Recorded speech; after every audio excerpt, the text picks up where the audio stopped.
같이 제가 한 절 읽고 성경님들이 한 절 읽으시면 좋겠습니다. 아담이 그의 아내 하와와 동침하매 하와가 임신하여 가인을 낳고 이르되 내가 여호와로 말미암아 득남하였다 하니라. 그가 또 가인하고 아벨을 낳았는데 아벨은 양치는 자였고 가인은 농사하는 자였더라.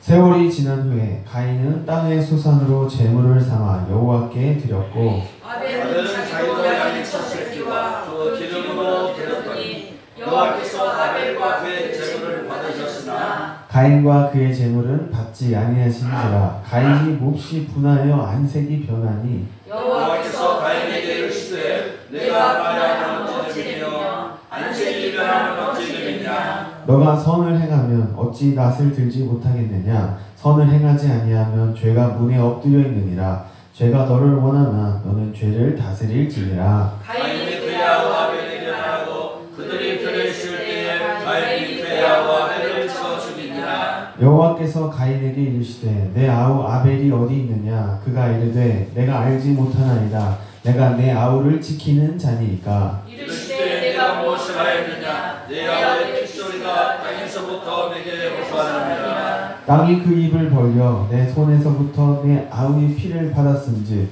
너가 땅에서 저주를 받으리니 내가 밭을 갈아도 땅이 다시는 그 여름을 내게 주지 아니할 것이요 너는 땅에서 피하며 유리하는 자가 되리라. 가인이 여호와께 아뢰되 내 죄머리 지기가 너무 무거우니이다. 주께서 멀리 지면에서 나를 쫓아내시온즉 내가 주의 낯을 배우지 못하리니 내가 땅에서 피하며 유리하는 자가 될지라. 모든 나를 만나는 자마다 나를 죽이겠나이다. 여호와께서 그에게 이르시되 그렇지 아니하다. 가인을 죽이는 자는 벌을 7배나 받으리라 하시고 가인에게 표를 주사 그를 만나는 모든 사람에게서 죽임을 면하게 하시니라. 가인이 여호와 앞을 떠나서 에덴 동쪽 롯 땅에 거주하더니 아내와 동침함에 그가 임신하여 에녹을 낳은지라. 가인이 성을 쌓고 그의 아들의 이름으로 성을 이름하여 에녹이라 하니라. 에녹이 이라를 낳고 이라는 우야야를 낳고 우야야를 사야를 낳고 우두사야를 라멕을 낳았더라. 라멕이 두 아내를 맞이하였으니 하나의 이름은 아다요 하나의 이름은 실라였더라. 아담은 야벨을 낳았으니 그는 장막이고 하며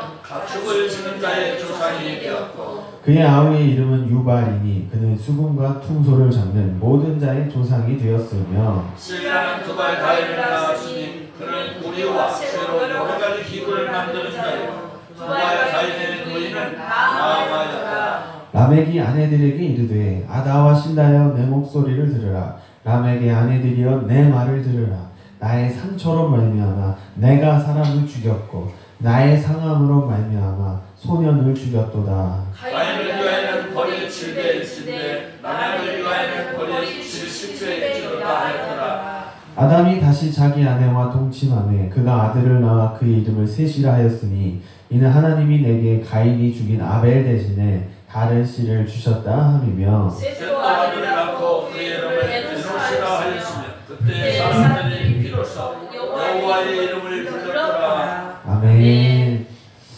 이렇게 축복해 주시겠습니다. 성도님에게 하나님의 사랑이 충만하십니다. 하나님에게 사랑이 충만하십니다. 특별히 오늘은 이 말씀을 하나 더 했으면 좋겠어요. 성도님은 하나님이 자랑스러워하는 분입니다. 믿음이 필요합니다. 네. 아멘.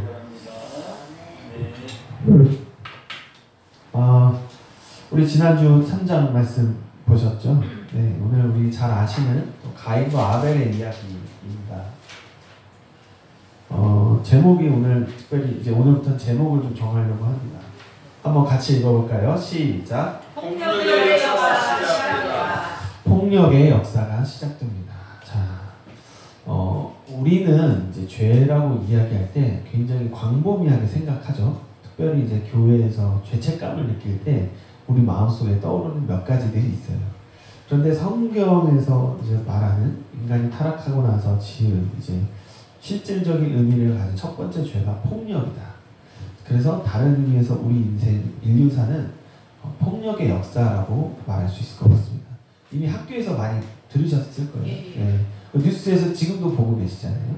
그러니까 폭력의 역사라는 것은 다른 의미에서는 힘과 힘의 싸움으로 인류사는 진행되어 왔다는 거죠. 그래서 인류사는 힘의 대결의 관점에서 역사를 씁니다. 그런데 성경은 언약의 성취의 관점에서 역사를 씁니다. 그래서 역사가 주목하는 것과 성경이 주목하는 게 달라요. 그래서 우리가 그 사실을 이해할 필요가 있습니다. 가끔 이제 예수님을 믿지 않는 사람들이 학교에서 역사 공부를 하다 보니까 하나님이 어디 살아계시냐, 예수님 못 믿겠다 이렇게 말하는 사람들이 있는데 성경을 안 봐서 그런 거죠. 성경은 아예 다른 관점에서 역사를 해석하고 있기 때문에 성경은 모든 것을 이야기하고 있지도 않고 그것이 중요한 것이 아니라 하나님의 약속이 실현이 되느냐 안 되느냐 거기에 관점이 있다는 것입니다. 아무튼 우리의 삶을 돌아보면 모든 불행은 사실은 다 힘 때문에 생겼습니다. 한번 잠깐 눈을 감고 생각해 보십시오. 우리가 고통을 겪었거나 어떤 상처를 받았거나 우리 삶에서 어떤 괴로움이 있었을 때 우리가 어떻게 할 수 없는 피치 못할 사정과 환경인 경우도 있지만 사실은 사람과 사람 사이에 있었던 것들이 우리를 고통스럽게 하고 우리를 힘들게 했던 경우가 너무 많다는 것입니다. 네, 눈을 다시 떠주시고요. 그것은 힘과 힘, 폭력의 역사로 계속해서 역사가 진행되어 왔기 때문에 우리가 태어날 때 이미 눈을 뜬 순간부터 역사는 이미 폭력 속에서 돌아가고 있었죠. 우리가 가까운 예로는 가정폭력도 하나의 예가 될 수 있고 또 심리적인 폭력, 네, 학대. 그래서 이렇게 군대에서도 그렇고 이렇게 손에 팔목에 손 긋고 이런 사람들 보면 이제 가정에서 자기 학대당하고 자기가 자기를 학대하는 경우도 있는 거죠. 그렇게 인생은 이제 폭력의 역사가 시작이 된 것입니다. 성경이 왜 그것을 이야기하고 있는지 오늘 좀 자세히 보려고 하는데요. 너무 재밌는 말씀이 있어요. 아담이 이제 아이를 낳았습니다. 첫 아이죠. 가인을 낳고 이르되 내가 여호와로 말미암아 등남하였다 하니라. 내가 여호와를 낳고 등남하였다. 내가 이제 아들을 낳았어요. 그러니까 하나님 말씀이 이제 정말 나에게 말씀하신 대로 이제 축복이 이루어지는구나. 아담은 그것이 좋았던 거죠. 그러니까 가인을 낳고서는 하나님으로 인해 자기가 등남했다고 좋아했는데 이상하게 아벨을 낳고서는 그렇게 이야기하지 않습니다. 그래서 오늘 옆에 팜플렛 보시면 첫 번째 주제가 장남과 차남이에요. 여러분 이거 되게 중요한 구약 성경의 메시지입니다. 계속 반복되는 메시지예요. 장남과 차남. 장남인 가인이 태어났을 때 아담은 좋아했습니다. 좋아했어요. 나를 통해 하나님 축복하시는구나. 그런데 여러분 우리 다 알다시피 아담은 이미 타락 속에 있었기 때문에 그 하나님이 주신 축복이 맞지만 이 시간이 지날수록 이것이 오염되고 부패되어 가는 것을 우리는 보게 됩니다. 그러니까 가인을 낳아서 좋아했는데 보시면은 2절에 보면은 또 그가 또 가인을 낳고 아벨을 낳았는데 여기서 더 이상 설명이 없어요. 하나님을 찬양했다 이런 내용이 없죠. 그러면서 아벨한테 뭘 시켰습니까? 양치는 자. 물론 양은 중요하겠지만 양을 치는 게 중요할까요? 농사 짓는 게 중요할까요? 당시에. 농사 짓는 게. 그렇죠. 먹고 사는 것은 뭐가 좀 중요해요? 농사 짓는 게 중요해요. 그러니까 중요한 건 누구한테 맡겼어요? 예, 첫째 장남인 가인한테 맡겼다는 거죠. 그 아벨의 위치가 어땠는지 대충 아시겠죠? 예. 여러분 잘 아시는 그 사람이 있습니다. 그 사람. 다윗. 그렇습니다. 그 다윗이 형제들 중에서 어떤 위치였습니까? 맨 막내고. 형들 심부름하고. 그렇죠. 그 무엇보다 부모님이 애를 어떻게 대했어요? 사지에 내놨죠. 예. 다윗이 고백하잖아요. 내가 양떼를 치면서 사자와 검과 싸웠다. 그게 여러분 한번 생각해 보세요. 부모님이 알고 보낸 거예요. 너 사자와 검하고 싸워서 우리 양을 지켜라. 소년한테 그걸 시킨 거예요. 애가 죽어도 상관없다는 거죠. 버린 자식이었던 거죠. 좀 심하게 이야기하면. 아벨이 그런 다윗과 같은 입장이었던 거예요. 자, 세월이 지난 후에 가인은 땅의 소산으로 제물을 삼아 여호와께 드렸고 아벨은 자기도 양의 첫 새끼와 그 기름으로 드렸더니 여호와께서 아벨과 그의 제물은 받으셨으나 가인과 그의 제물은 받지 아니하신지라 가인이 몹시 분하여 안색이 변하니. 자, 이 장면 한번 생각해 보세요. 가인은 땅의 소산으로 제물을 삼아 여호와께 드렸고 아벨은 양의 첫 새끼와 기름으로 드렸습니다. 근데 하나님이 누구의 제물만 받으셨죠? 아벨의 제물만 받으셨어요. 그럼 왜 아벨의 제물만 받으셨을까? 우리는 이 이유를 이미 지지난주에 들었어요. 하나님이 땅을 누구한테 먹을 거로 주셨죠? 처음에 사람한테 주셨는데 사람이 타락하니까 그게 다 누구 먹을 거리가 됐어요? 뱀의 먹을 거리가 됐어요. 그러면 땅의 소산으로 하나님을 예배한다. 이것은 사실은 그는 하나님을 예배한다고 생각하겠지만 자기도 모르게 지금 누구한테 예배하고 있는 거예요? 뱀한테. 그렇죠. 이해도가 빠르십니다. 서로에게 칭찬 경의의 박수 한번 해주세요. 이게 어려운 주제에 대해서 되게 잘 이해하신 거예요. 민감한 거예요. 그러니까 우리가 교회에서도 예배할 때 내가 잘해서 뭔가 하나님한테 예배한다? 그러면 교회에서 예배하지만 사실 누구한테 예배하는 거예요? 뱀한테 예배하는 거예요. 이거 되게 민감한 주제예요, 사실. 근데 그것이 이미 여기 나와 있다는 거죠. 그런데 아벨은 뭘로 드렸어요? 양의 첫 새끼. 예, 양의 첫 새끼. 그다음에 기름. 자, 한번 생각해 보세요. 두 가지 생각해 봤으면 좋겠습니다. 아벨은 장남입니까? 차남입니까? 차남. 그럼 중요했습니까? 덜 중요했습니까? 덜 중요해요. 본인이 알았을까요? 몰랐을까요? 알아요. 그러면 외로운 사람들의 특징이 뭐예요? 부모님한테 관심을 못 받고 기대를 못 받는 사람들일수록 내 주변 것들을 소중하게 생각해요. 그 양의 새끼들을 키우면서 아벨이 정이 들었을까요? 안 들었을까요? 정이 많이 들었죠. 많이 들었죠? 예. 그럼 양의 첫 새끼를 죽인다는 건 어떤 거예요? 자기가 가장 소중한 그렇죠. 맞습니다. 가장 아끼는 거를 하나님께 드린 거예요. 그러니까 이 양의 첫 새끼에는 아벨에 뭐가 들어있어요? 진정성과 사랑이 들어있어요. 외로움 속에서. 근데 여호와께서 그것을 받으셨다는 거예요. 그 장면을 보고 누가 화가 났습니까? 가인이 매우 화가 났어요. 네, 그러니까 이 가인이 화가 났다는 건 너무 중요한 얘기입니다. 여러분, 우리 인생에서 가장 괴로운 게 뭐예요? 거절감이에요. 평생 따라다니는 게 거절감이에요. 그 거절감이 무엇을 만들었냐면 비교의식, 열등감, 상처, 분노 줄줄이 이어집니다. 그러니까 부모님한테 내가 인정을 받지 못했다는 그 마음속의 경험이 있으면 그게 평생 따라다녀요. 평생. 연세 많이 드시고 내가 이미 손주, 증손주를 봐도 여전히 나는 부모님한테 그 받지 못했던 사랑에 대한 결핍이 내 마음 깊은 곳에 남아있어요. 그것이 사실은 가인으로부터 시작됐다. 그러니까 아주 재밌죠? 가인은 부모님한테서 사랑을 많이 받았어요. 여기서 보면은. 근데 지금 누구한테 거절당한 거예요? 하나님한테 거절당한 거죠. 그럼 이것은 결국 어떤 의미입니까? 예배의 실패인 것이죠. 내가 예배를 드렸는데 하나님을 만나지 못하고 하나님을 경험하지 못하면 인간은 어떻게 돼요? 누구처럼 돼요? 가인처럼 된다는 얘기예요. 간단히 이해되시죠? 그래서 우리가 주일이나 이럴 때 예배 드려올 때마다 하나님을 만나냐 못 만나냐는 너무 중요해요. 내가 만약에 주일날 왔는데 하나님을 못 만난다. 점점 우리는 누구처럼 되는 거예요? 가인처럼 될 수밖에 없는 존재라는 거예요. 그러니까 우리가 느끼는 거죠. 왜 하나님이 나를 안 만나주실까? 그 깊은 거절감과 정죄감과 상처, 분노들이 우리 안에 있다는 것입니다. 옛사람이 사실 그렇다는 거죠. 근데 하나님께서 이렇게 얘기하세요. 자, 좀 이해가 잘 안 돼요. 여호와께서 가인에게 이르시되 너가 분하여 하면 어찌 되느냐 안색이 변하면 어찌 되느냐. 물론 하나님은 이 예배를 안 받으신 이유가 있죠. 우리는 이미 알고 있죠. 그것이 다 뱀에게 약속으로 넘어갔는데 그것을 그가 모르고 예배를 드린 거잖아요. 근데 왜 가인에게 책임을 추궁하실까? 너가 분하여 하면 어찌 되느냐 안색이 변하면 어찌 되느냐.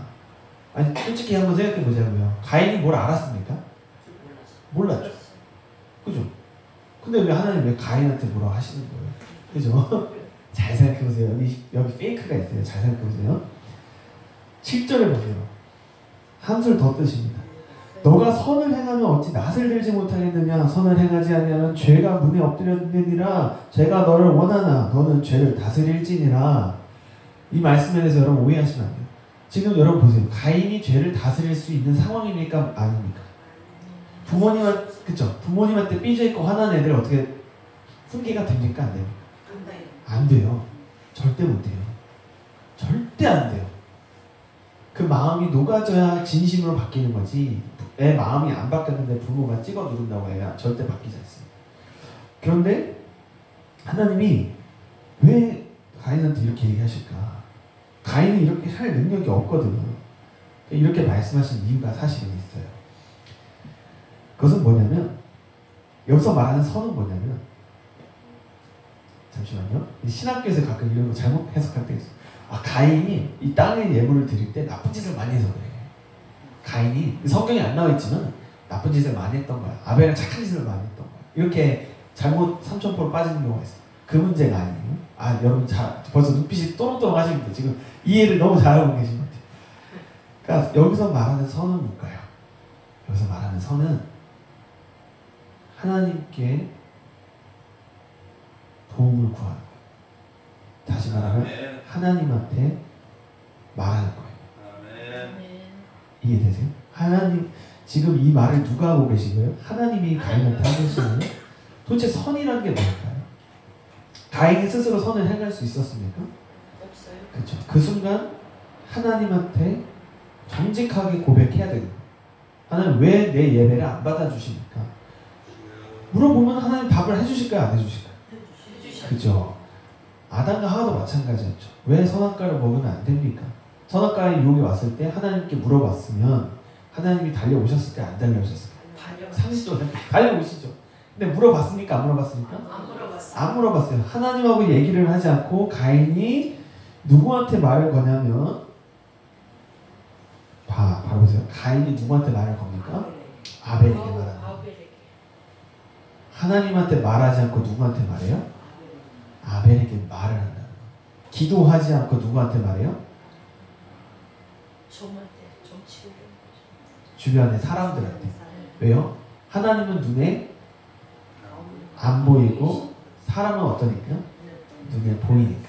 그러니까 누구한테 말하는 게 더 쉬워요? 사람한테 말하는 게 쉽다고 느끼죠. 그러니까 죄가 해결이 안 된 상태에서 지금 말을 건넨 거예요. 자, 그러니까 그들이 들에 있을 때에 가인이 그의 아들 아벨을 결국엔 어떻게 합니까? 쳐 죽인다는 거죠. 가인이 나쁜 놈이라고 생각하시면 안 돼요. 내 안에 죄가 해결이 안 되는 상태에서 내가 사람들을 만나고 다니면 결국 그것이 폭탄 돌리기처럼 어떻게 돼요? 어디선가는 어떻게 돼요? 그 폭탄이 터지게 된다는 거죠. 이제 이해되시죠? 너무 잘 집중하고 계십니다. 감사합니다. 예. 그러니까 한번 잘 생각해보세요. 정치적인 뉴스 보면 막 이런저런 논리로 우리가 싸우잖아요. 근데 사실 그 가장 깊은 원인은 뭐예요? 각 사람 속에 뭐가 숨어있는 거예요? 죄가 숨어있죠. 예, 하나님 앞에 해결되지 않은 죄가 숨어있으니까 말을 섞으면 섞을수록 어떻게 됩니까? 폭탄이. 네, 더 많아지고 더 커지죠. 폭탄이 꽝 터지죠. 그것이 인류사였던 거예요. 아주 쉽게 말씀드리면 회개가 먼저다. 회개가 먼저다. 네. 그래서 선은 무엇입니까? 하나님께 기도하는 것, 구하는 것, 회개하는 것. 죄는 무엇이에요? 사람에게 먼저 나가가는 것입니다. 자, 계속해서 보시겠습니다. 여호와께서 가인에게 이르시되 네 아우 아벨이 어디 있느냐? 그가 이르되 내가 알지 못하나이다. 내가 내 아우를 지키는 자니까. 예, 지금 가인이 어때요? 완전히 삐졌죠. 쫙 삐졌어요. 그런데 여러분 창세기 말씀에서 하나님 말씀을 볼 때는 이걸 생각하셔야 돼요. 하나님이 몰라서 물어보는 게 아니다. 다 알고 있어요. 그러면은 앞에서 보세요. 여호와께서 가인에게 이르실 때 뭐 너가 분하여 하면 어찌 되느냐, 안색이 변하면 어찌 되느냐, 이거 몰라서 물어보신 거예요? 알고 계신 거죠. 다 알고 계신 거예요. 그럼 다 알고 있다는 건 뭐예요? 너 지금 누구한테 도움을 구해야 돼? 라는 거예요? 하나님께 도움을 구해야 된다는 뜻인 거예요. 그죠? 그러니까 하나님 말씀을 눈에 보이는 대로 해석하면 됩니까? 안 됩니까? 안 돼요. 안 돼요. 하나님 말씀 속에 있는 뭘 해석해야 돼요? 네, 마음을 해석해야 돼요. 마음. 이것이 성경 전체에서 중요한 메시지. 그래서 바리새인들이 성경을 잘 알았지만 무엇을 해석하지 못했습니까? 마음을 그 속에 있는 하나님의 마음을 해석하지 못해요. 저도 성경을 처음 볼 때는 하나님이 어떻게 보였을까요? 너무 무서웠어요. 예, 너무 무서웠어요. 예. 근데 하나님을 깊이 알아갈수록 그 무서워 보이는 말씀이 알고 보니까 다 사랑이시죠. 사랑의 말씀이 속에 있다는 거예요. 그것을 보는 저희 성도님들이신 줄 믿습니다. 아멘. 아멘.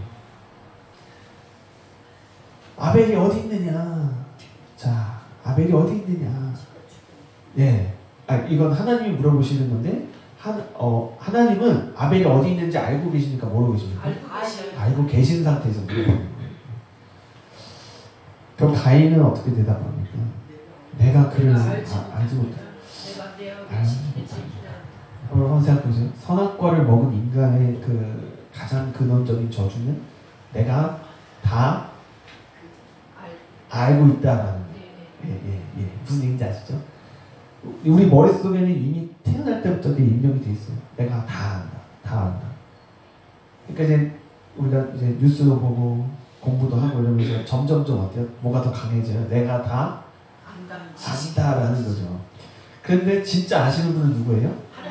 하나님이세요. 근데 사실은 하나님이 아신다는 거는 우리 인간이 이해할 수 있는 세계는 아니죠. 왜냐하면 하나님 여기서 보시면 하나님은 10절에 보니까 그가 이르시되 너가 무엇을 하느냐? 네 아우의 핏소리가 땅에서부터 내게 호소하느니라. 네 아우의 핏소리가 땅에서부터 내게 호소하느니라. 여러분 여기서 하나님의 연약함이 느껴지세요? 그러니까 연약함이라는 표현이 정확하진 않은데 하나님이 너무 괴로우신 거예요. 그러니까 그 땅에서 나는 핏소리가 그 섬세한 하나님의 영의 그 소리가 들리는 거예요. 무슨 얘기인지 이해되시죠? 좀 상상을 한번 해보신 거예요. 그러니까 하나님은 그 핏소리를 이미 듣고 계신 거예요. 여러분 만약에 이 땅에서 나오는 모든 사람들이 내뱉는 고통의 소리들을 우리가 다 듣게 된다고 생각해보세요. 만약에 제정신 있는 사람이 없죠. 그러니까 지금 우리가 선악과에 갇혀 있으니까 그게 안 들리지, 만약에 우리가 하나님처럼 이걸 다 듣게 된다 이러면 맨정신을 못 사는 거예요. 그죠? 얼마나 이게 좀 아주 역설적인 거예요. 우리가 비록 타락해 있지만 하나님의 은혜 안에 있는 거죠. 예수님은 십자가에서 어떻게 하셨습니까? 인류의 모든 죄를 다 그렇죠. 그럼 우리가 교리적으로 많이 알고 있는데 한번 잘 생각해보세요. 진짜 우리가 하는 모든 말과 생각과 행동의 저주가 다 그분한테 입력이 되고 있는 거예요. 지금. 그럼 누가 지금 고문당하고 있는 겁니까? 예수님이 지금 고문을 당하는 거예요. 누구한테? 우리한테 고문을 당하고 있는 거예요. 근데 그 고문을 그분이 당해주셔야 우리가 누구처럼 변하는 거예요? 예수님처럼 변한다는 거예요. 그러니까 충성심이 너무 높은 것도 위험해요. 만약에 충성심이 너무 높으면 내 죄를 제가 알아서 해결할 테니 제가 예수님 괴롭히지 않겠습니다. 그럼 그 사람 변할 수 있을까요? 없을까요? 없어요. 여러분 우리가 얼마나 끔찍한 죄인인가는 예수님을 통해서만 이해할 수 있어요. 네, 내가 그걸 다 그분한테 갖다 드려야 그분이 자기 거를 저한테 주신다는 거예요. 아멘. 아멘. 감사합니다. 이해해 주셔서. 예. 자, 그러니까 하나님은 다 알고 계시는데 가인은 아무것도 몰랐습니다. 그런데 그가 지금 말하는 패턴을 보면 이제 하나님이 원하시는 말 그걸 안 하고 있어요. 계속해서 책임전가, 회피. 하나님은 지금 계속 왜 그에게 말을 하시겠어요? 너가 나에게 도움을 구하라는 걸로 말씀하고 계신 거예요. 근데 지금 가인이 그렇게 대답을 하고 있습니까? 안 하고 있죠. 그렇죠. 끈질기게 그 말만 안 하고 지금 딴 얘기 다 하고 있는 거예요. 이해되시죠? 구조가? 우리 모습이죠, 사실은. 네, 제 모습이고. 그런데 하나님이 드디어 이렇게 얘기하세요. 말을 못 알아들을수록 더 세게 말하는 거예요. 땅이 그 입을 벌려 내 손에서부터 내 아우의 피를 받았은즉 너가 땅에서 저주를 받으리니. 하나님이 무슨 추가로 징계하시는 게 아니에요. 있는 그대로 말씀하시는 거예요. 너가 이렇게 죄를 지으면 그 대가가 이런 거야. 그게 너한테 지금 다가오고 있어. 그러니까 하나님 계속 그러니까 네가 나한테 도움을 구해. 그러니까 네가 나한테 도움을 구해. 계속 이 얘기를 하고 계시는 거죠. 그런데 우리는 그것을 이해를 하지 못합니다. 그래서 12절에 보면 너가 밭을 갈아도 땅이 다시는 그 효력을 내게 주지 아니할 것이요 너는 땅에서 피하며 유리하는 자가 되리라. 그러니까 하나님이 이제 더 그냥 사실을 말씀하시는 거예요. 그러니까 이제 우리가 드디어 깨닫기 시작하는 거죠. 하나님이 사실을 말씀하시니까 그제서야 정신이 번쩍 드는 겁니다. 그제서야 13절에서 이렇게 얘기합니다. 뭐라고 얘기합니까? 같이 읽어보겠습니다. 시작. 이 여호와께 아뢰되 내 죄벌이 지가 너무 무거우니이다. 아멘.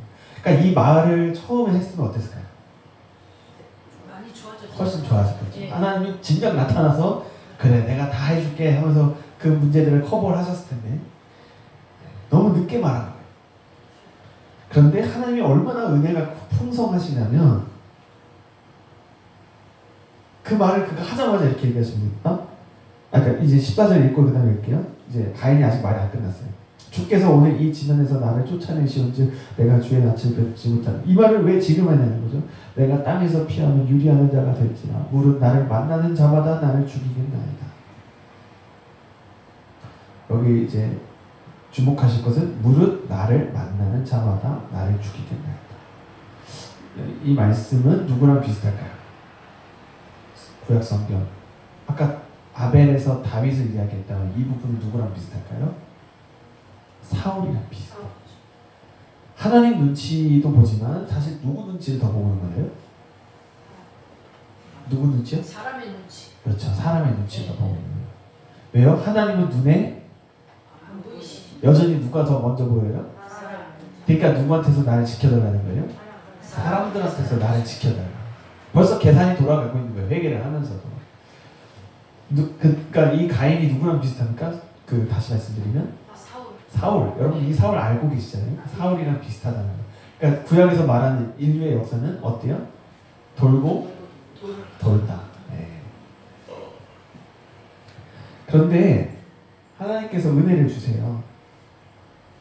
같이 읽어볼까요? 시작. 여호와께서 그에게 이르시되 그렇지 아니하다. 가인을 죽이는 자는 벌을 7배나 받으리라 하시고 가인에게 표를 주사 그를 만나는 모든 사람에게서 죽이기를 면하게 하시니라. 아멘. 그 회개를 하자마자 하나님 뭐 하세요? 가인한테 표를 주셔. 표를 주셔서 그를 지키십니다. 회개하자마자 하나님 어떻게 하신다고요? 지켜주신다. 지켜주시고 보여주시고. 예. 아멘이십니까? 네. 예.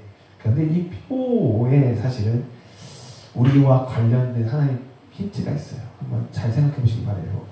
이제 조금 이따 말씀드리겠습니다. 자, 표를 받은 가인이 여호와 앞을 떠나서 에덴 동쪽 롯 땅에 거주하더니 아내와 동침함에 그가 임신하여 에녹을 낳은지라. 가인이 성을 쌓고 그의 아들의 이름으로 성을 이름하여 에녹이라 합니다. 자, 타락하고 하나님의 징계를 받은 가인의 마음속에 있는 가장 큰 정서는 무엇일까요? 한번 따라해볼까요? 두려움이 있는 거예요. 자, 두려움이 있는데, 그러니까 하나님 비록 표를 주셨어도 내 마음속에 항상 뭐가 있는 거예요? 두려움이 있어요. 자, 그것이 누구를 통해서 표현이 되냐면 그의 자녀 이름이 뭐예요? 에녹이 태어나자마자 성을 쌌는데 그 성의 이름을 누구 이름으로 해요? 아들 이름. 예. 자, 여러분 이제 잘 아시는 주제예요. 타락한 우리 삶은 누구를 우상으로 또 만듭니까? 그렇죠. 너무 정답을 다 알고 계시네요. 크게 따라해봅시다. 자녀가 우상이 됩니다. 네. 가인은 두려움 때문에 하나님으로부터 또는 주변 사람들로부터 자기를 지키기 위해서 성을 쌓는 거예요. 그리고 자녀가 우상이 되는데 이것이 우리가 알고 있는 모든 문제의 전형적인 패턴이에요. 그죠? 좀 이런 말씀 그렇지만 사회와 분리된 곳에 교회를 너무 엄청나게 크게 짓고 그거를 자녀에게 물려준다. 너무 비슷한 구조 아닙니까? 그 행동을 뭐라고 하는 게 아니라 제가 말씀드린 거는 타락한 우리의 본성은 그걸 좋아한다는 패턴이 있다는 거예요. 예, 패턴이 있습니다. 그게 꼭 교회만 그런 게 아니죠. 기업도 그렇고 모든 면에서 우리가 그렇잖아요. 그래서 우리가 성경을 보지 않고 그냥 그런 모습을 보면 왜 그게 나쁘냐. 예를 들면 일본 같은 경우에는 도자기나 이런 거 장인들이 있잖아요. 라면도 거기는 장인들이 있잖아요. 거기는 3대 장인들은 취급도 안 합니다.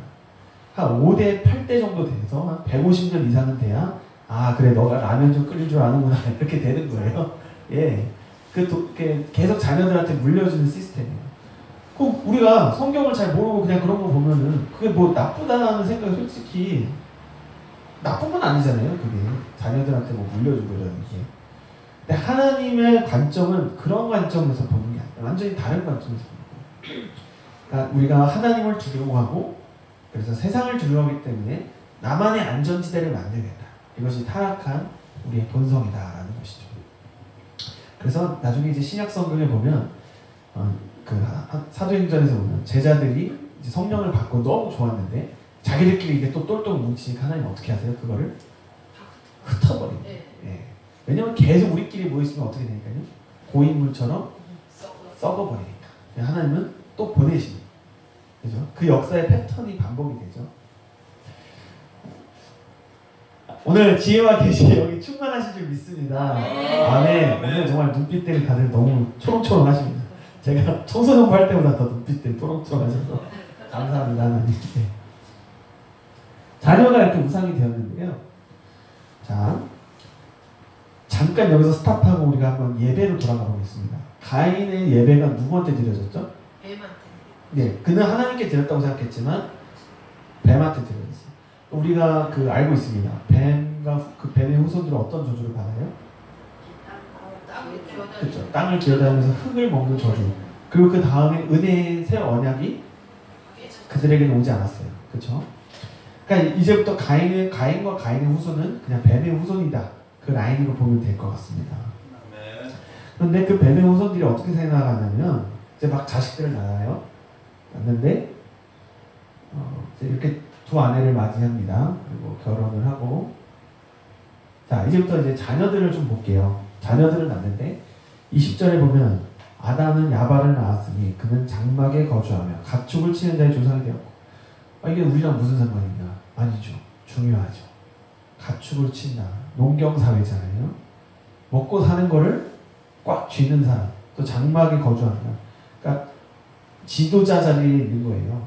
그 당시로 말하는. 집 짓고 또 이렇게 가축을 친다. 힘이 있다는 겁니다. 그의 아우의 이름은 유발이니 그는 수금과 투소를 잡는 모든 자의 조상이 되었습니다. 네. 바로 안 넘어가요. 네.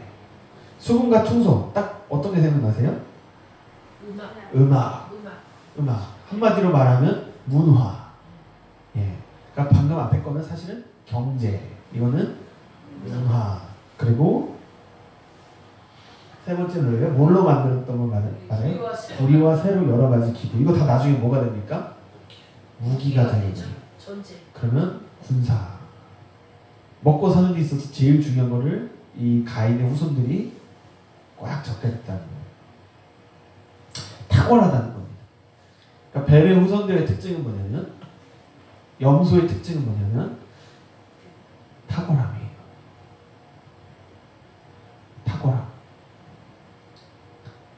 탁월함에 우리 속으면 안 돼요. 그러니까 내 자아에 탁월함이 있어요. 그 설교자들도 대부분 설교하시는 목사님 사역자들은 다 기본적으로 말빨이 있습니다. 제가 진짜 요새도 놀래요. 교수님들 말씀하시는 거는 이분들은 나랑 다른 세계에 살고 있구나. 그런 게 있어요. 여러분 TV에도 많이 보이잖아요. 뭐 가수들 트로트 막 사람들 마음을 막 울리잖아요. 가수들이. 근데 사실 그래요. 항상 탁월한 거는 그렇게 뜹니다. 소위 말해 떠요. 근데 좀 우리 솔직하게 얘기하자고요. 교회에는 탁월한 사람들이 많습니까? 없을까? 별로. 물론 다들 장점이 있지만 상대적으로 비교해보면 다 연약. 우린 다 연약해. 그래서 사도 바울도 얘기하잖아요. 너희가 다 어떻다? 예. 그렇게 가진 게 없는 자들이다. 이렇게 사도 바울도 성경에서 얘기하잖아요. 그러니까 염소의 라인, 뱀의 라인의 특징은 뭐냐면 탁월해요. 뭘 해도 잘해요. 기가 막힙니다. 근데 성경에서 그것을 누구의 후손이라고 얘기해요? 가인의 후손, 뱀의 후손. 그러니까 우리가 이거 성경을 모르고 그냥 보면은 저 사람 노래도 잘하고 얼굴도 잘생기고 뭐도 잘하고 그걸 보면서 하나님이 저 사람 어떻게 했다고 생각해요? 쓰신다, 축복한다 이렇게 생각한다는 거예요. 저도 그렇게 생각했고요. 근데 성경에서 보니까 그것은 뱀의 후손 특징이다. 그리고 우리 자신도 마찬가지. 우리도 잘하는 게 있습니까? 없습니까? 나름대로? 다 있어요. 부분적으로 있어요. 근데 우리가 거듭나기 전에는 그러한 본성들이 다 누구의 영광으로 사용된다는 거예요? 뱀의 영광으로 사용돼요. 이해되시죠? 예. 거듭나기 전에는 우리도 뱀의 어떤 게 있기 때문에. 왜 우리 조상들 중에도 뱀의 후손들이 많으니까 우리 안에도 뱀의 본성이 있어요. 내 잘나는 게 있다는 거죠. 네, 그것은 뱀의 라인, 가인의 라인인 겁니다. 조금 확장해서 얘기해보면 그래서 세상을 지배하는 자일수록 뱀에 가까운 거죠. 이해되시죠? 세상을 탁월하고 세상의 이름이 높여지고 잘 알려지고 다스려지고 유명해지고 이런 것들이 뱀의 후손들의 특징이라는 거죠. 자, 그렇습니다. 그런데 잘 안 되네요. 네. 아주 재미있는 내용이 나와요. 23절에 보니까 라멕이 아내들에게 이르되 아다와 실라여 내 목소리를 들으라. 라멕의 아내들이여 내 말을 들으라. 나의 상처로 말미암아 내가 사람을 죽일 것, 나의 상함으로 말미암아 소년을 죽였다. 이 라멕이 누구의 후손이죠? 가인의 후손이죠. 가인은 누구에 대한 거절감이 있었다고요? 하나님에 대한 거절감이 있었어요. 근데 그것이 지금 누구한테까지 내려오고 있습니까? 자식들한테도 그대로 내려오고 있는 거예요. 그러니까 그가 지금 가족들에게 누구의 목소리를 들려주고 있습니까? 하나님의 목소리가 아니라 내 목소리, 내 소리, 내 말을 들으라. 그 이유가 뭐예요? 나의 뭐가 있다는 거예요? 상처. 물론 이걸 상황적으로 해석하면 어떤 분들은 이렇게 해석해요. 어떤 소년이, 이 이야기에 나오는 소년이 그 라멕에게 어떤 무기로 상처를 입혀서 라멕이 화가 나서 걔를 죽였을 것이다. 뭐 이렇게 해석하는 분도 있는데 한번 생각해보세요. 전체 문맥에서 보면 라멕과 가인의 라인이 지금 누구한테 사실 상처받은 거예요? 하나님한테. 그러니까 우리 옛사람은 지금 누구한테 상처가 있습니까? 부모님인가요? 친구들인가요? 아니죠. 하나님한테 우리 상처가 있어요. 그래서 여러분 교회에서도 이 문제가 확인이 안 된 상태에서 너무 열심히 충성봉사하는 사람 조심해야 돼요. 왜냐하면은 누구나 다 하나님에 대한 원망이 있어요. 없는 사람은 없습니다. 정말이에요. 너무 착하게 태어난 사람도 의심해야 돼요. 왜냐하면은 부모님이 너무 잘해주고 금수저예요. 그러니까 자기가 하나님한테 화가 났는지 안 났는지도 잘 몰라요. 그죠? 이해되시죠? 너무 지금 오늘 잘 이해되시는 것 같은데. 근데 그 사람이 좋은 부모님을 만났건 나쁜 부모님을 만났건 인간은 다 기본적으로 뭐가 있다고요? 하나님에 대한 원망이 있어요. 그렇죠. 상처와 원망이 있어요. 아니 그냥 얘기해보면 그렇잖아요. 왜 하나님 우리를 만들어 놓고 왜 죽음이란 걸 줬으며 왜 질병이란 걸 줬으며 왜 이 두려움을 줬으며 왜 사랑하는 부모님 먼저 데려가시며 이거 다 솔직히 화가 납니까 안 납니까? 다 나는 거예요. 그러니까 우리 마음 깊은 곳에는 하나님에 대한 원망이 있어요. 있다는 거예요. 그죠? 근데 우리가 그리스도 안에 있다는 건 뭐예요? 하나님이 그 원망과 분노를 다 받아줬다. 다 받아줘. 그리스도를 안 믿는다는 건 뭡니까? 내 안에 있는 원망과 분노를 누가 갖고 있는 거예요? 자기가 혼자 갖고 있는 거예요. 그러니까 예수를 믿는다는 건 뭐예요? 내 안에 있는 분노와 원망을 누구한테 주는 거예요? 예수님한테 주는 거예요. 그러니까 우리의 분노의 대상은 누가 되는 겁니까? 예수님이 되는 거예요. 자, 이거 다 이거 전체 맥락을 이해 못하고 그냥 지금 방금 들어온 사람 이 얘기 들으면 저 사람 지금 무슨 소리를 하는 거 만약에 없습니다. 예를 들어드리면 만약에 누가 지나가다가 이거 듣고 뭔 소리야 저게 예수님을 사랑하라고 가르치는 지금 뭔 소리 하는 거야. 우리가 정말 예수님을 사랑한다면 내 안에 있는 모든 분노와 원망과 죄를 그분께 드려야지 그분을 사랑할 수 있겠죠. 이해되시죠? 내가 있는 게 해결이 안 되는데 예수님을 사랑한다? 이건 있을 수 없는 일이에요. 이제 이해되시죠? 예. 그래서 십자가의 분노를 한번 잘 보시기 바랍니다. 오늘 그리고 지금 미리 말씀드리기 그렇지만 하나님은 우리의 죄를 미워하시지 않아요. 하나님은 누구를 미워하시냐면 이것도 맥락을 잘 이해하셔야 되는데 예수님을 미워하시는 거예요. 그러니까 예수님을 너무 가장 사랑하고 유일하게 사랑하고 그분은 죄가 없는 분인데 우리를 살리기 위해서 작정한 거예요. 예수님은 그 순간만큼 미워하기로 작정하신 거예요. 그러니까 우리에 대한 분노, 하나님의 분노가 다 누구한테 쏟아진 거예요? 예수님께 쏟아진 거예요. 그러니까 이걸 아는 사람들은, 믿는 사람들은 하나님이 내 죄를 가지고 화가 났다. 이것에서 벗어나는 거예요. 이 가인의 저주에서 벗어나는 거예요. 하나님이 예수님에게 나한테 쏟아야 될 모든 분노를 다 쏟았구나. 이제 그거가 보인다는 거죠. 근데 그것은 그분을 우리가 인격적으로 알고 볼 수 있을 때 이제 경험하게 되는 것입니다. 다시 말씀드리지만 하나님은 우리를 미워하십니까? 안 미워하십니까? 안 미워하십니다. 근데 우리는 하나님 지금 미워하는 부분이 있습니까? 없습니까? 있다고 대답하신 분들이 정답이에요. 그럼 있다고 하면 그걸 누구한테 던지면 되는 겁니까? 예수님께 다 던지면 돼요. 그 뻔뻔하다고 생각하셔도 그래야 우리가 살 수 있어요. 그래야 우리는 살 수 있어요. 예수님 미안하지만 예수님 다 가져가셔야 내가 살아요. 그러면서 예수님한테 다 던지시기 바랍니다. 근데 이제 가인이 라멕은 예수님을 모르잖아요. 뱀의 후손이니까 상처받은 자신의 옛 자아로서 계속 자신의 가족들을 속박을 합니다. 그러니까 상처와 살인, 이것이 뱀의 후손들의 특징이에요. 이것이 역사에서 잘 포장을 합니다. 역사에서 누가 승자입니까? 사람을 많이 죽인 사람이 승자가 돼요. 뱀의 후손들이 주인공이 되는 게 역사에 이름을 남기는 겁니다. 역사에 이름 남긴다고 좋아하는 거 아니에요. 그 피 묻은 영광 뒤에 깔려있는 시체 더미를 여러분 눈으로 보실 수 있게 봐요. 영광이라는 건 무서운 거예요. 수많은 사람들의 시체가 그 뒤에 쌓여있는 거예요. 저 사람이 황제가 됐네? 저 사람이 됐네? 그게 이제 역사가 우리한테 거짓말을 하는 거거든요. 근데 그 역사 뒤에서 그 사람 황제 만들기 위해서 죽은 사람들을 보십시오. 지도자가 된다는 건 예수님 말씀하신 대로 무서운 거예요. 근데 하나님께서 우리에게 은혜를 주셨다는 건 뭐냐면 내가 지도자가 되고 싶어도 하나님은 어떻게 하세요? 다 꺾어버리신다. 다 우리 지금 일찍교회로 모아주신 줄 믿습니다. 아멘.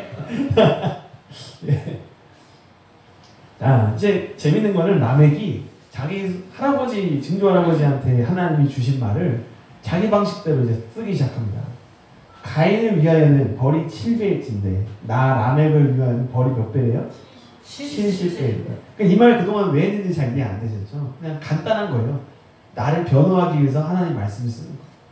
나의 죄와 두려움으로부터 다른 사람들로부터 환경으로부터 나를 지키기 위해서 하나님이 가인에게 주신 말씀도 나를 지키기 위해서 우리가 쓴다는 거예요.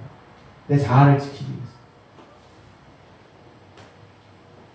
그런데 다행히 성경이 여기서 끝나지 않습니다.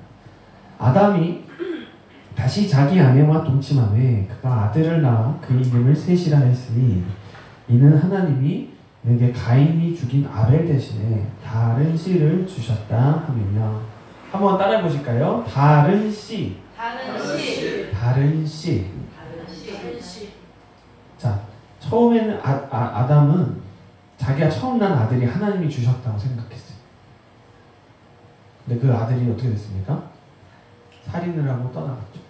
아주 비슷한 구조는 이제 출애굽기에서 6월절 때 애굽의 장자들이 다 죽고 또 이스라엘 백성 중에서도 출애굽한 1세대는 다 어디서 죽어요? 광야에서 죽고 2세대가 이거는 성경에서 계속 반복돼요. 우리에게 적용해 보면 우리가 태어날 때 뭘 갖고 태어납니까? 죄를 갖고 태어나죠. 아니 뭐 죄도 죄지만 일단 먼저 뭐가 있어요? 부모님한테서 뭘 받고 태어납니까? 육체를 받고 태어나잖아요. 그렇죠? 그렇죠? 그것이 이제 아담이 가인을 낳은 것처럼 생각할 수 있는 거예요. 그러니까 우리는 다 옛사람을 갖고 처음에 태어났어요.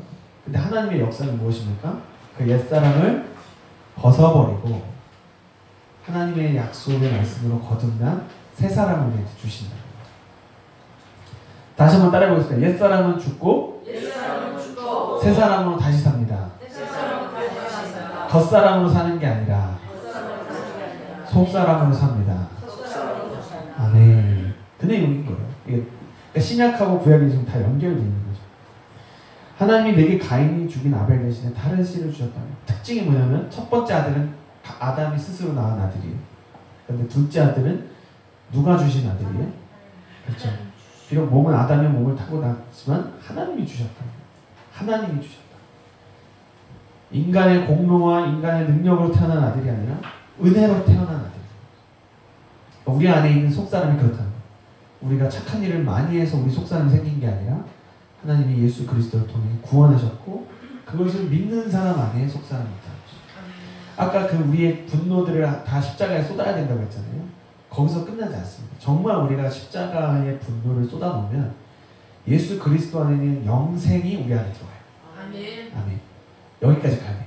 그러니까 내 죄와 분노를 다 예수님한테 던져버리고 그분 안에 있는 생명을 내 안에 넣으면 그것이 바로 하나님이 주신 새로운 씨라는 것이죠. 이해되시죠? 아멘. 그러니까 여기서 씨라는 단어에 대해서 잠깐 짚고 넘어갈 것은 신천지가 좋아하는 표현이 뭐예요? 씨 이런 거 좋아하잖아요. 잘 생각해보세요. 머리에다가 집어넣는 씨는 다 가짜예요. 열매가 없어요. 여러분 생각해보세요. 예수님 우리 마음을 밭이라고 표현하셨어요. 농사해보신 분 아시겠지만 씨가 어디서 열매를 맺습니까? 밭에서 흙 위에서 납니까? 흙 밑에서? 밑에서. 그렇죠. 그러니까 씨가 흙 안으로 들어가야 거기서부터 이제 열매가 나잖아요. 생명은 우리 심령 안에 그리스도의 말씀이 들어갈 때 자연적으로 자라는 거예요. 근데 말씀을 머리에다 집어넣으면 어떤 일이 생기냐면 내 속에서 나오는 게 없기 때문에 따로 놀기 시작하죠. 내 머릿속에 든 말씀이랑 내 중심이 따로 놀아요. 예.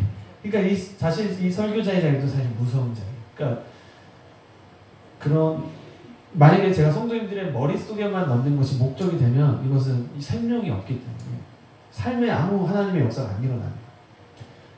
그러니까 이 자리는 사실 저와 성도님들의 관계라기보다 저는 하나님과 저의 관계가 걸려있어요. 제가 이렇게 앞에서 이야기를 할 때 중요한 거는 성도님들의 마음이 제가 아니라 십자가를 통해서 하나님과 연결돼서 하나님이 그 안에 생명을 넣어주시는 게 있어요. 그 심령에 대한. 근데 뱀의 후손들처럼 이 세상의 욕심을 갖고 있고 우리가 그 뱀의 본성으로 사역을 하면 사람들의 머릿속에다가 집어넣게 돼요. 그럼 이 신천지처럼 사람들의 머릿속에다가 말씀을 집어넣게 되면 돈 버는 건 쉬워요. 네, 좀 제가 전 적나라하게 표현하지만 진짜예요. 사람들이 그렇게 막 대단해 보이지만 이 말씀의 법칙 어느 수준에 다 걸리기 때문에 머리에다가 말씀을 심으면 우르르 옵니다. 그러니까 그 신천지들 보면은 다 눈빛이 어떠냐면 이 머리에 말씀이 탁 들어가는 눈이 비슷해요. 근데 우리 그리스도인 참된 그리스도인들은 눈은 좀 흐리멍텅할 수도 있어요. 뭐 이렇게 누가 봤을 때 뭐 없어 보이고 제가 뭐 생각을 하고 사는 거 이러는데 그 속에 생수가 있는.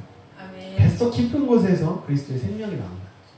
항상 생각하셔야 됩니다. 머리가 아니고 어디라고요? 마음. 네, 특별히 저는 배와 마음 사이. 거기에서 생명이 올라와야 이게 진짜 나와 예수님이 하나가 됐다라고 얘기할 수 있는 거죠. 네, 그러니까 머리에 들어가는 씨 얘기 자꾸 듣지 마시기 바랍니다. 네, 저희 교회는 그런 분들 없는 것 같지만 미리 말씀드렸어요. 그 재밌는 건 뭐냐면 마지막 절입니다. 한번 같이 읽어볼까요? 시작! 셋째로 아들을 낳고 그의 이름을 에노스라 하였으며 그때 사람들이 비로소 여호와의 이름을 불렀더라. 아멘. 자, 이 마지막 말씀이 너무 의미심장해요. 그때의 사람들이 비로소 여호와의 이름을 불렀더라. 이거 되게 그죠? 이 저자가 되게 의도를 갖고 쓴 거예요. 그러면은 셋과 셋의 아들들이 태어나기 전에는 여호와의 이름을 불렀다는 얘기입니까? 안 불렀다는 얘기입니까? 안 불렀다는 말이죠. 그럼 가인의 자녀들을 보고 사람들이 여호와의 이름을 불렀다는 겁니까? 안 불렀다는 겁니까? 안 불렀어요. 세상에서 잘 나가는 사람들 보고 예수를 믿는다는 겁니까? 안 믿는다는 겁니까? 안 믿어요. 안 믿어요.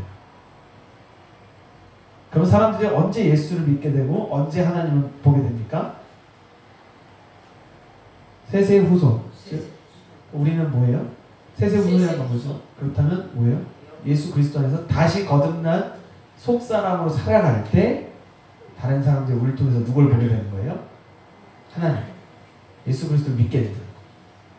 다시 한번 말씀드리겠습니다. 우리가 세상에서 잘 나갈 때 사람들이 하나님 믿어요? 아니죠. 네. 오히려 거꾸로예요. 난 망했어. 예수님이 진짜 이거 두려워하시면 안 돼요. 하나님이 나 작정하고 망가뜨렸는데 근데 그게 알고 보니까 예수 믿고 새 생명을 받게 하려고 하나님이 나를 이끄신 거였어. 라고 할 때 사람들은 그래 그게 진짜 하나님이야 이러면서 온다는 거예요. 그 실제로 제가 뭐 간증도 그렇지만 나 잘났다는 간증하면 사람들이 별로 은혜 못 받아요. 네. 사람들 언제 은혜를 받습니까? 내가 넘어진 거, 내가 죄 때문에 허우적거린 거 이런 얘기 들을 때 사람들은 그 마음 깊은 곳은 그래 제가 진짜 은혜를 받았구나. 제가 진짜 은혜를 받았으니까 저 얘기를 하는 거야 라고 된다는 것이죠. 이렇게 우리가 적용해보면 좋을 것 같습니다. 동의되십니까? 아멘. 당장은 아니겠지만 우리 삶이 이 말씀에 따라서 속살하는 삶으로 하루하루 나아갈 수 있었으면 좋겠습니다. 아멘. 마지막 질문입니다. 한번 우리가 생각해봤으면 좋겠어요. 이거는 좀 답이 명확하기 때문에 오늘 한번 같이 대답을 들어보겠습니다. 자, 모든 문제의 원인은 어디서 시작되었습니까? 오늘 이 이야기에서 모든 문제의 원인은 어디서 시작되었습니까? 누구에게서 시작되었습니까? 가인한테서 시작됐죠. 가인의 무엇으로부터 시작됐죠? 네, 그걸 조금 그 전에 뭐가 있어요? 누구에게 뭐 하지 않은 거예요? 하나님께 구하지 않아요. 하나님께 구하지 않고, 하나님께 물어보지 않고. 그렇죠. 하나님이 말씀하실 때, 하나님이 나랑 대화하자는 거구나 하지 않고, 맞습니다. 하나님을 보지 않고 세상을 볼 때 이 모든 문제가 다 생겼다는 거죠. 그럼 거꾸로 한번 전해보겠습니다. 모든 문제는 어떻게 하면 없어져요?